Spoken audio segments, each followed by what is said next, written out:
Okay, so have you ever like walked into a room Yeah. and completely forgotten why you went there? Oh, all the time. It's like your brain just hit the reset button. It's so They're frustrating. the worst. But what if I told you that the doorway itself, like the actual doorway, Uh-huh. might be to blame? Yeah, it might sound a little out there, Yeah.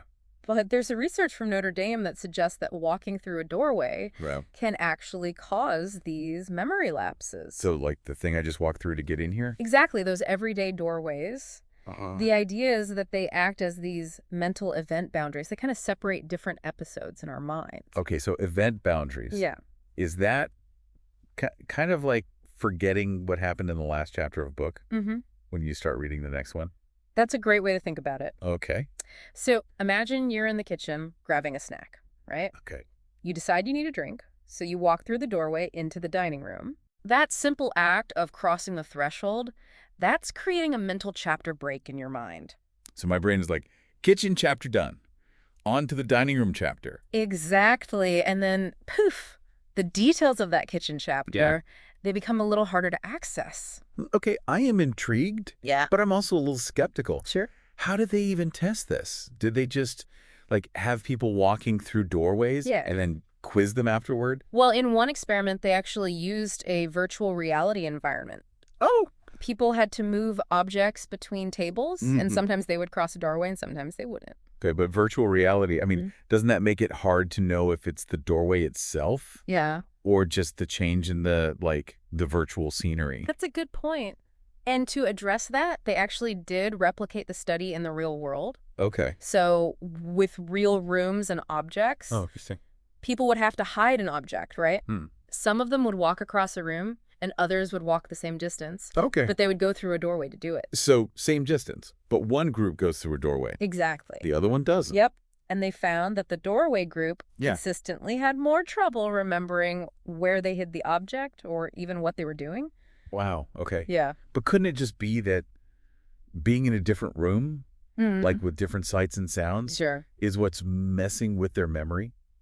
Well, they actually thought of that too. Oh. In another experiment, they had people walk through multiple doorways, Uh-huh. but they would end up back in the original room. Uh-huh. So if it was just the environment change, then their memory should like get better Right. Yeah. once they're back where they started. Exactly, but that's not what they found.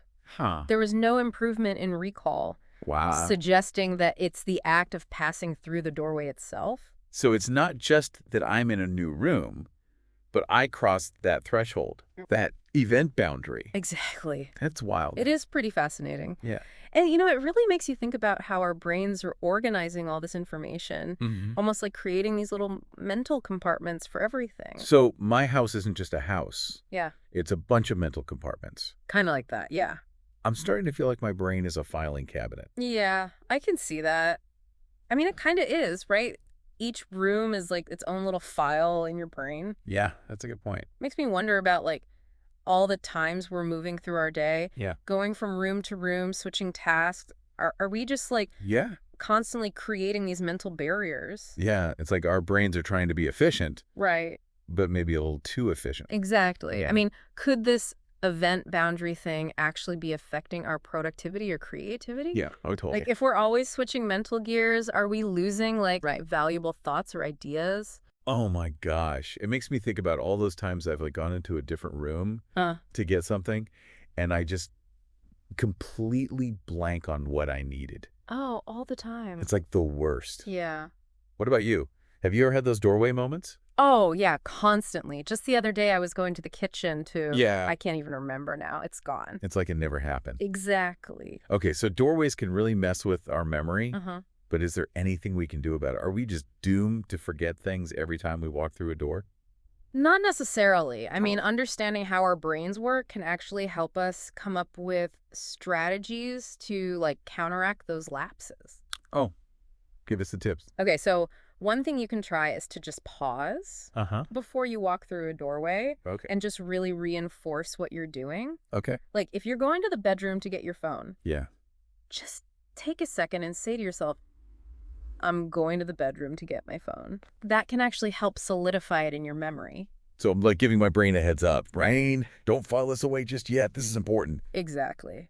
Okay, I like it. What else? Another thing you can do is leave yourself visual cues. Oh, okay. So let's say you need to take out the recycling in the morning, right? Instead of just trying to remember, Yeah. just put the recycling bin right in front of the door. Oh, that's so smart. Right. You literally can't miss it. I love that. Yeah. You know, it's crazy just talking about this. Yeah. It's making me so much more aware of all these little transitions, all these doorway moments. Right. We don't really think about them. No. But they're happening all the time. Yeah, and it's not just physical doorways, right? Yeah. I mean, we're talking about any kind of transition. Exactly. Like switching tasks or even just scrolling through social media. Totally. It could all have the same effect. Think about it.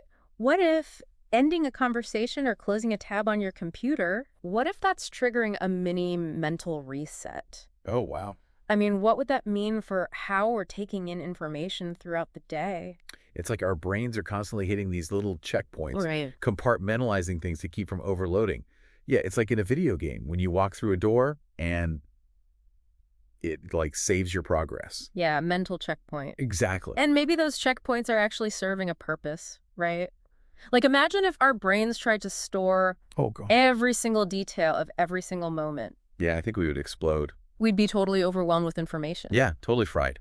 Right. So maybe these event boundaries, whether it's a physical doorway or just a mental transition, maybe it's actually helping us prioritize and filter all that input. Right. Focus on what we need to in the moment. Exactly. Okay, that makes sense. Yeah. But like there has to be a balance, right? Yeah. We don't want to be losing important information Right. just because we changed tasks or walked into a different room. Right. It's about finding that sweet spot. Like, how do we keep things segmented but still accessible? Right. And I think that's where those strategies we talked about come in. Okay. Like verbalizing your intentions, leaving those visual cues, just being more mindful of when you're transitioning between things. It's like we need to become like the architects of our own minds. Yes. You know, we can't control every doorway that pops up. Right. But we can learn to navigate them better. Exactly. The more we understand how these things work, Yeah. the better we can kind of optimize our memory That's a good point. and our thinking.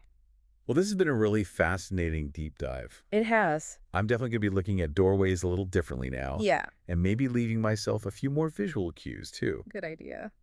So, to our listeners, think about your doorway moments, the literal ones and the metaphorical ones. Yeah. What triggers those little memory blicks for you? Exactly. And what strategies do you use to like help you transition between all those mental compartments? Yeah. Keep exploring those little nooks and crannies of your mind. Yeah, you never know what you might discover. Exactly. That's it for this deep dive.